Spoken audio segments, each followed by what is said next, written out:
Bonjour, notre intervention est intitulée La conception de l'histoire de chez Paul Ricoeur entre subjectivité et objectivité. Il importe à présent de présenter le point de vue de Paul Ricoeur concernant l'histoire. Cette perspective, il travaille et l'enrichit depuis ses publications des années 40 jusqu'à l'aube du nouveau siècle. C'est une réflexion s'étale sur plus de 5 décennies, marquée par l'apparition d'ouvrages déterminants comme Histoire et vérité, le trois tomes de Temps et récit, et l'imposant la mémoire, l'histoire, l'oubli. Durant ces années, Ricoeur a pensé et débattu avec ses contemporains, des gens comme Althusser, Lévi-Strauss, Heidegger et bien d'autres. Il a répondu aux modes et aux tentatives louables d'épistémologie historique, aux croyances qui ont agité un siècle avant vu se succéder à un rythme effarant une multitude d'expérimentations sociales et politiques. Ricoeur nous laisse une théorie de l'histoire élaborée au contact de grands esprits, une théorie riche d'une vie longue et productive. Nous proposons de présenter sa thèse. Nous expliquons sur quoi elle ouvre de manière inattendue dans un autre domaine théorique. La thèse de Paul Ricoeur euh, concernant le concept de l'histoire. Confronté aux apories de thèses subjectivistes, Ricoeur sait faire un chemin entre les différentes approches, retenant leur apport pertinent et rejetant ce que doit l'être. Son idée maîtresse est que le temps se temporalise, pour reprendre le vocabulaire de Heidegger, parce qu'il peut être raconté. C'est parce que nous pouvons produire et raconter une histoire que nous pouvons suivre et comprendre l'histoire. Euh, la distinction entre story et history. La structure du langage et de l'action humaine confère aux deux sens et signification. Pour Ricoeur, il faut envisager l'histoire dans sa dimension poétique pour comprendre notre rapport au temps. Par-delà la possibilité de temps réel, ce que la poétique de l'histoire dénote, c'est une temporalité mythique qui se déploie dans le travail de représentation de l'action. Plus précisément, notre conception de temps ne proviendrait pas d'une saisie adéquate de temps cosmologique, ce que prétendrait Aristote et qui est réfuté Saint Augustin, mais elle serait tributaire du mode de l'action, de ses enchaînements et de sa logique. Pour nous, l'action autonome ordonne la durée.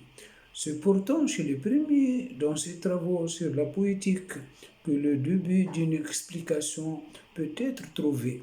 Pour Aristote, le travail poétique a trait à l'écriture dramatique. Il s'agit fondamentalement d'un travail d'agencement de faits en système, dont le but est de créer une continuité, ou plutôt une concordance, à partir d'événements discontinus. C'est ce travail original d'agencement et l'ordre qui est inventé sans égard aux considérations sur le temps, que par leur possibilité même pointer vers une solution sur la question de la réalité de temps. En fait, ce serait l'ordre de déroulement qui ferait office de temps selon ces enchaînements logiques probants dans la tragédie qu'analyse Aristote. Comme le déroulement culmine en une fin nécessaire, l'histoire racontée est un système clos. Cette clôture est indispensable à l'unité dramatique parce qu'elle est à l'origine de la finitude structurelle de l'intrigue, mais aussi à l'unité temporelle, comme Le déroulement est une étendue qui correspond à une période, à savoir une action qui commence et finit. Pour que le système fonctionne, le poète doit rendre l'intrigue crédible et compréhensible, voire réaliste.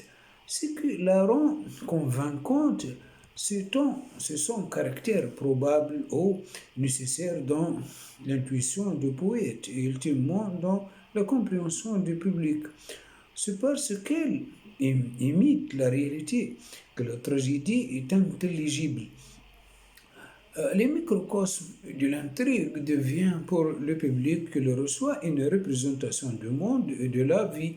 Ainsi, la logique de l'écriture dramatique est le fruit d'une connaissance appliquée d'une intelligibilité appropriée au champ de la praxis, non de la théorie, voisine donc de la phronésis qui est l'intelligence de l'action.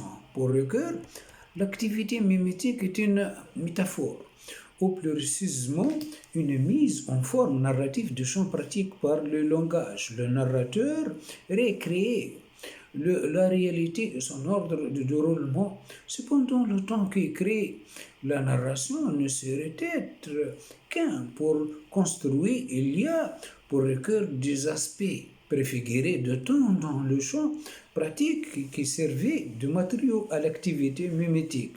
Celle-ci ont fait une médiation entre ces préfigurations et la logique de l'action dramatique. Elle reflète la façon dont le champ pratique s'ordonne selon une articulation qui rappelle les modalités du triple présent chez Augustin, ressortant de la mémoire et de l'attention et de l'attente. Le récit qui est le fruit de cette médiation rappelle ce continuum vécu au présent. Ainsi, les enchaînements de l'intrigue témoigner de la réalité du temps à travers le champ pratique, qui en retour dicte la structure temporelle de l'intrigue. Il ne s'agit pas d'un cercle vicieux ou d'une tautologie, il s'agit plutôt de ce que Ricoeur nomme un cercle herméneutique. La temporalité de l'action comporte un arrière-plan culturel, conceptuel qui fonde une première saisie, une disposition originaire au monde de l'action. On peut dire que l'action est déjà lisible à partir d'une situation initiale en lien avec ses normes immanentes et la culture d'appartenance de l'auteur et du public. Cette lecture est appelée à changer en fonction d'événements nouveaux, comme la culture est appelée à évoluer. Entre autres, grâce au travail des artistes, l'activité narrative s'élabore entre ces différentes tensions ou mouvements propres au cercle herméneutique, à partir d'une situation à la fois limitée et ouverte sur un horizon du monde. Elle a un ordre auquel emprunte le modèle tragique, un ordre lié au langage de l'action, dans ses dimensions structurales, symboliques et temporelles. Pour Ricoeur, l'histoire est un des modes de l'activité narrative. On y trouve à la fois la tâche de représenter fidèlement la réalité dans ce cas, le passé, et celle de faire sens. L'historien met en récit des éléments préfigurés dans le temps et l'espace. Ce récit prend le caractère d'une analyse sensée dans la mesure où il peut être attesté par le source et le témoin, mais aussi par le public qui le reçoit dans sa disposition à comprendre l'intrigue qui s'y joue.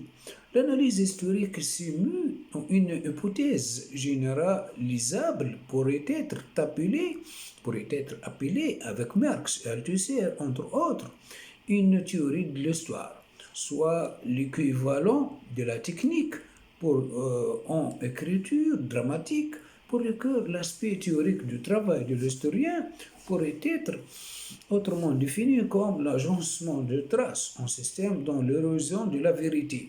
Sinon, sa pensée diverge pour le reste des prétentions de matérialisme et des autres approches objectivistes.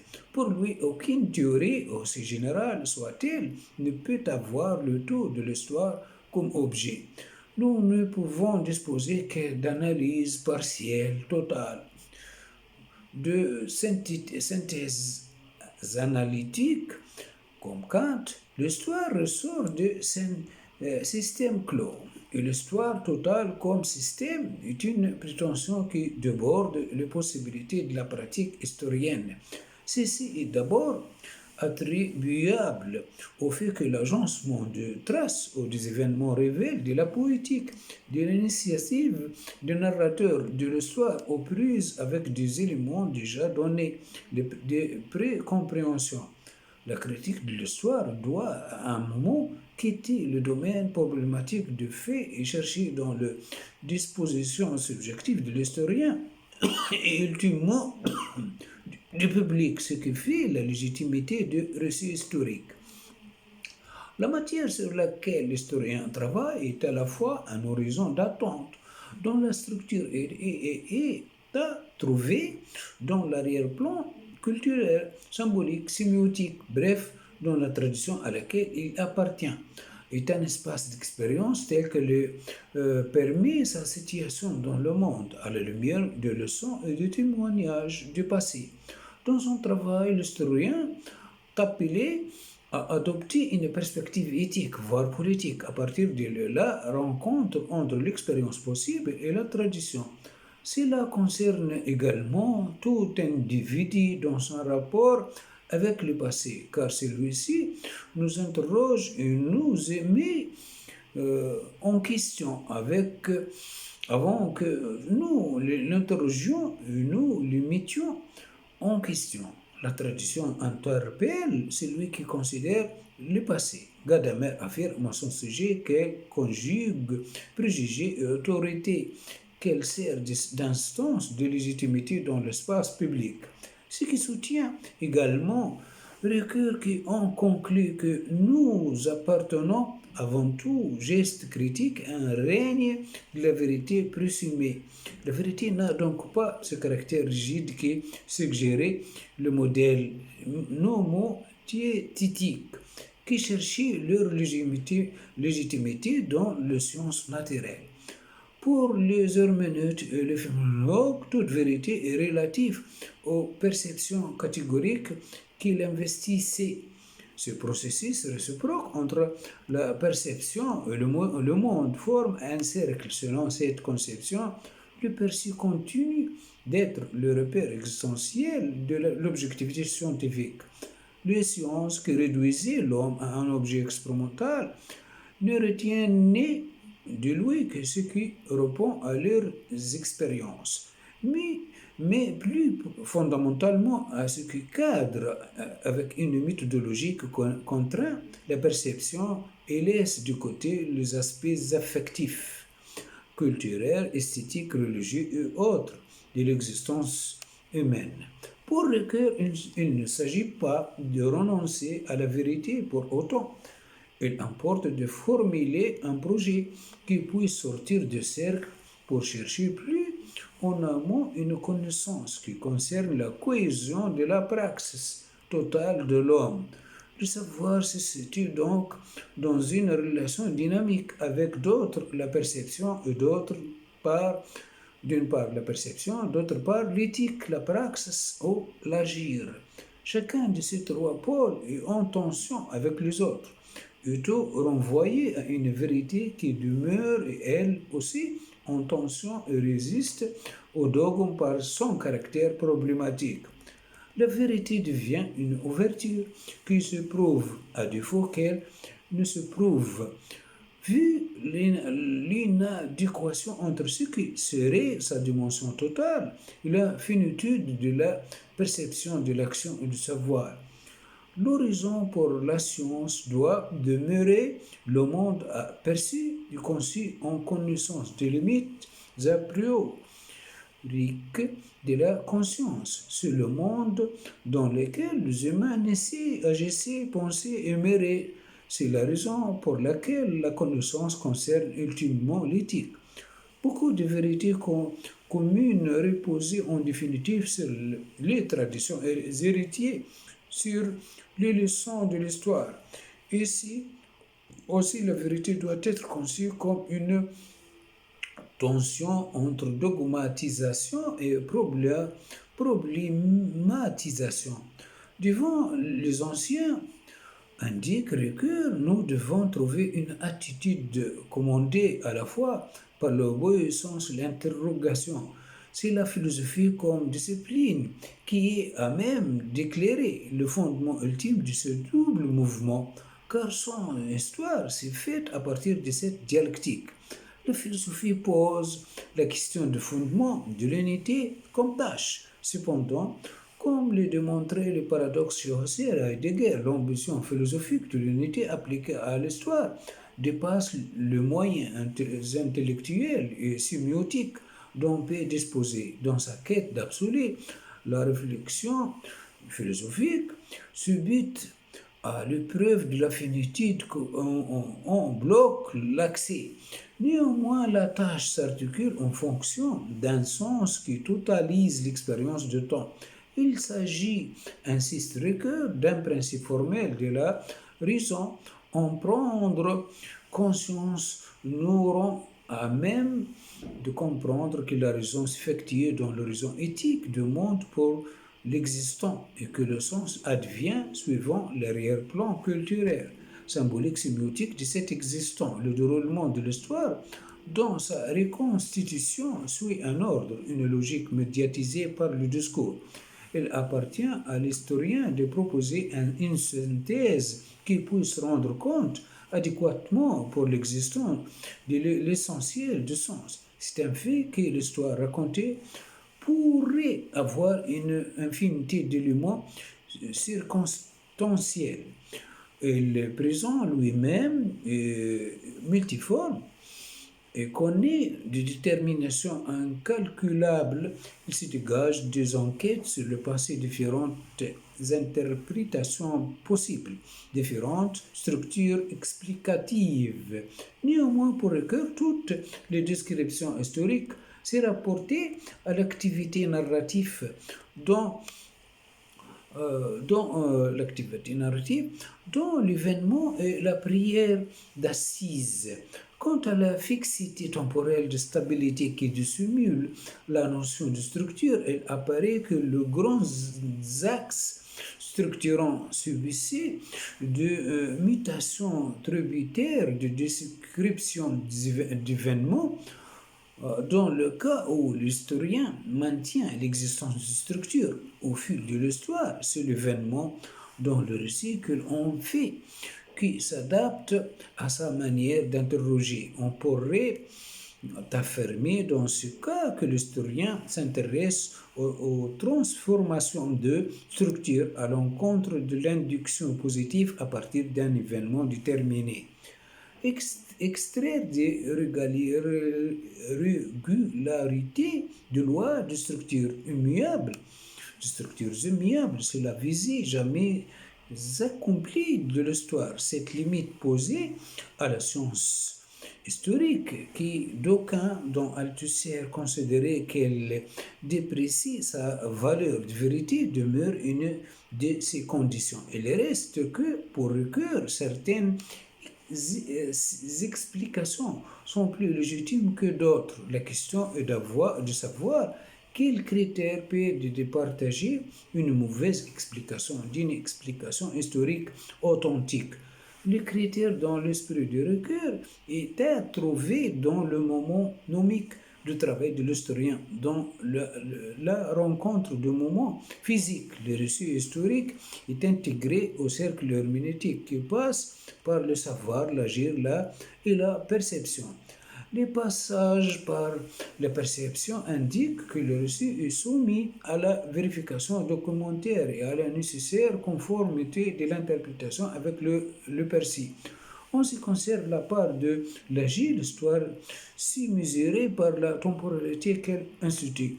Ce que Ricoeur nomme le tiers-temps, l'horizon d'attente du récit, doit être conforme au champ pratique dégagé par la mémoire et la logique de l'action. L'histoire n'a donc pas l'allure d'une vérité, mais celle d'une promesse. Cette promesse doit chercher sa crédibilité dans la rectitude quant aux faits, mais on doit aussi l'évaluer sous l'angle éthique de la praxis humaine. C'est à ce dernier stade que la philosophie de l'histoire du recueil prend une dimension politique.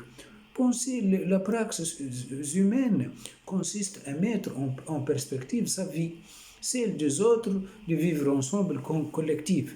Si les vérités sur cette praxis appartiennent aux traditions héritières plutôt qu'au règne de la vérité universelle, l'analyse ne prend sens qu'à l'intérieur de communautés instituées. C'est pourquoi Ricoeur fait le constat suivant. Je crois que nous sommes obligés, peut-être condamnés, à décrocher complètement l'espérance d'une philosophie de l'histoire, du sens de l'histoire. Alors, à quoi l'accrocher? Je reviens à mon tableau de Rembrandt. Il y aura toujours une parole poétique, il y aura toujours une réflexion philosophique sur cette parole poétique et une pensée politique capable de joindre les deux. Autrement dit, mon esprit est dans le langage, l'espoir qu'il y aura toujours des poètes, qu'il y aura toujours des gens pour réfléchir sur eux, des gens pour vouloir politiquement que cette parole, que cette philosophie de la poésie produise une politique. Là, je dirais que mon pari a la figure de l'espérance. Il n'est pas inutile de rappeler la part que jouaient Hannah Arendt et John Patochka pour amener Ricoeur à ce constat. Dans la préface qu'il signe pour l'ouvrage du dernier, Essai hérétique dans la philosophie de l'histoire en 1981, il écrit: l'accès n'est pas difficile aux pages très originales et parfois intelligentes qui retraçait la naissance quasi simultanée en Europe occidentale de la politique, de la philosophie et de l'histoire. Le destin solidaire de ces trois dimensions de l'humanité européenne constitue en effet le fil conducteur le plus apparent dans l'épaisseur du texte. On retrouve à ce niveau le temps d'Hannah Arendt dans Conditions de l'homme moderne et dans les origines du totalitarisme. En plus, que l'on tend une thématique commune, à savoir que la politique est toujours un autre ordre que la gestion de l'économie, que la projection de l'homme, du travail, que la politique n'a pas d'autre fin que la vie pour la liberté. Enfin, que la philosophie et la pensée libre appliquée aux conditions de possibilité de la politique et de l'histoire comme nous le savons depuis la République de Platon et depuis l'éthique et la politique d'Aristote.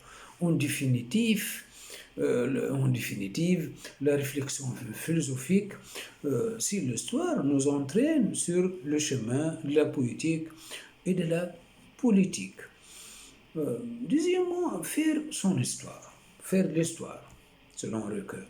Devant la part que joue la liberté dans la lecture de l'écriture de l'histoire, Ricoeur s'en remet aux possibilités qu'offre à l'homme la sphère du politique. Pour lui, il se trouvera toujours un pouvoir créateur et une réflexion philosophique capable de vouloir politiquement l'histoire, de la lire et de lui conférer un sens. C'est donc à la parole poétique que revient le fin mot de l'histoire. C'est dans cette parole que Ricoeur place son espérance. Ce qui découle de la pluralité de récits possibles, c'est l'existence d'histoires multiples qui s'est perpétuée à l'intérieur de communautés de traditions qui leur donnaient vie et forme.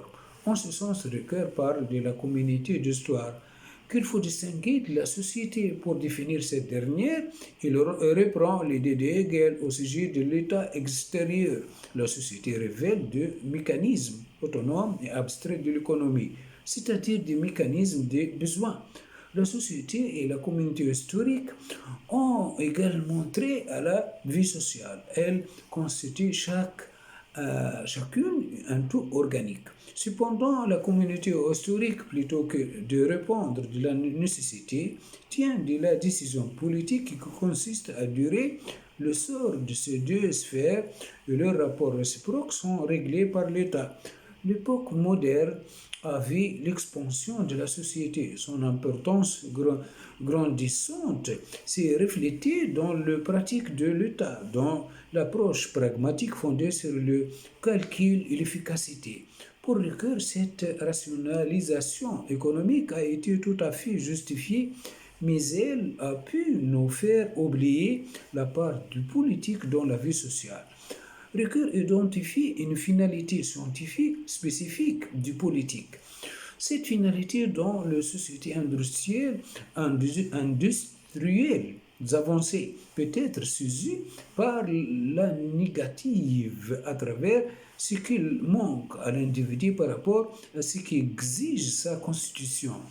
Avec Eric Weil, il affirme que l'individu de la société moderne est insatisfait essentiellement pour deux raisons. D'abord, la société fondée sur le règne de l'économique est le lieu de la lutte et de la compétition, celui d'un affrontement sans arbitrage marqué par l'insécurité et l'isolement.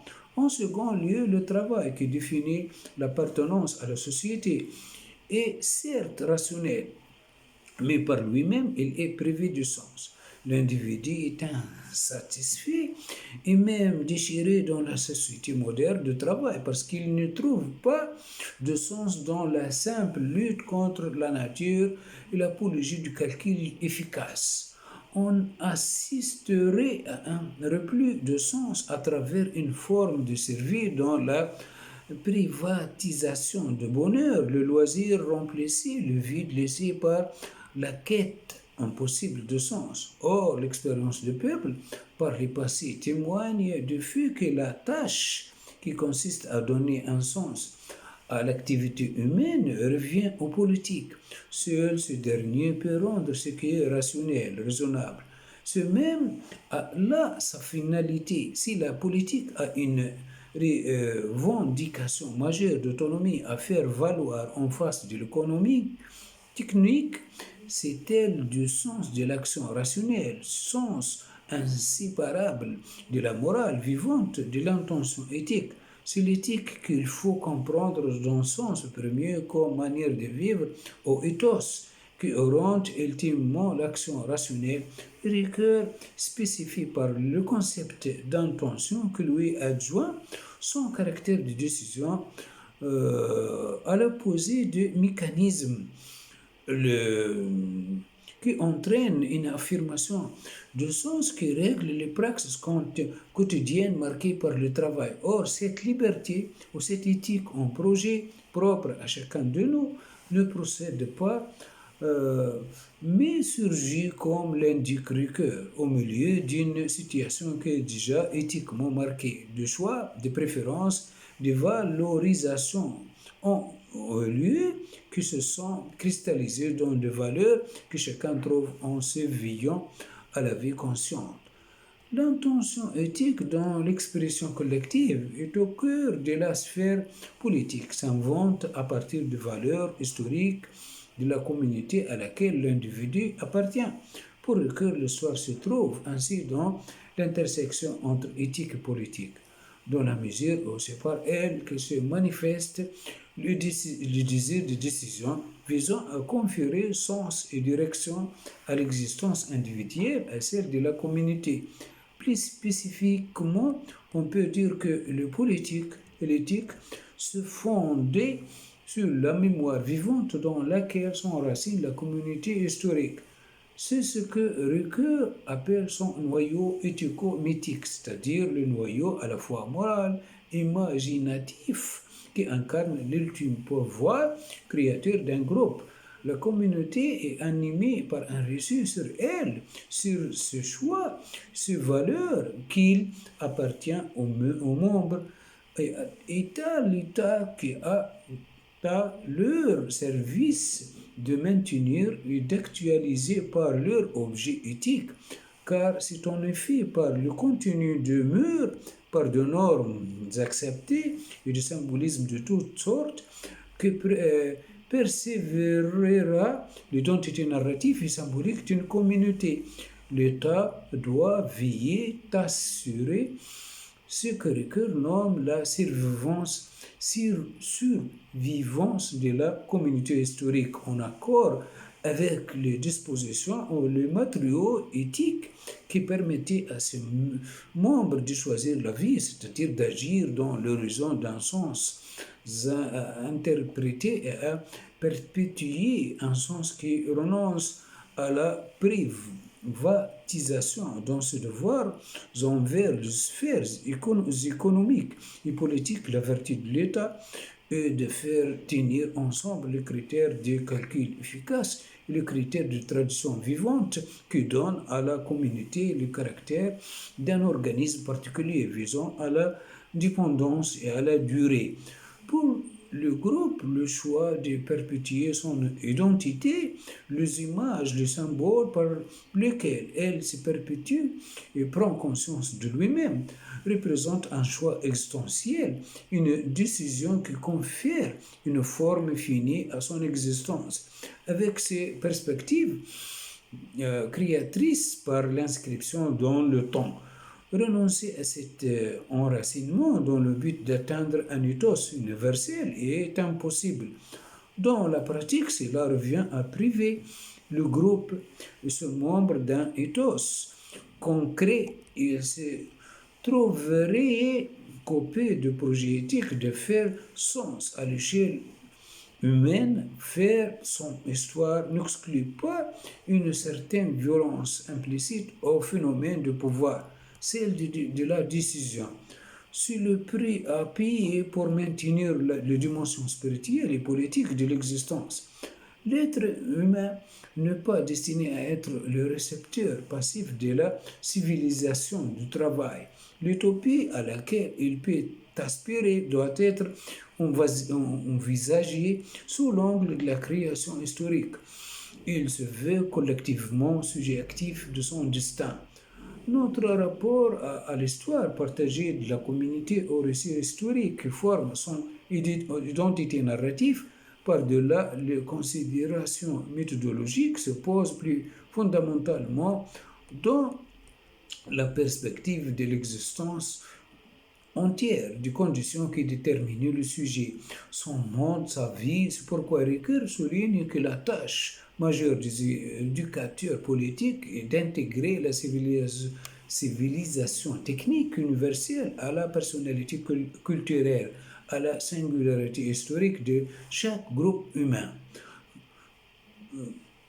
Voilà, c'est terminé notre intervention. La conception de l'histoire chez Paul Ricoeur. Merci bien. Au revoir à une autre intervention.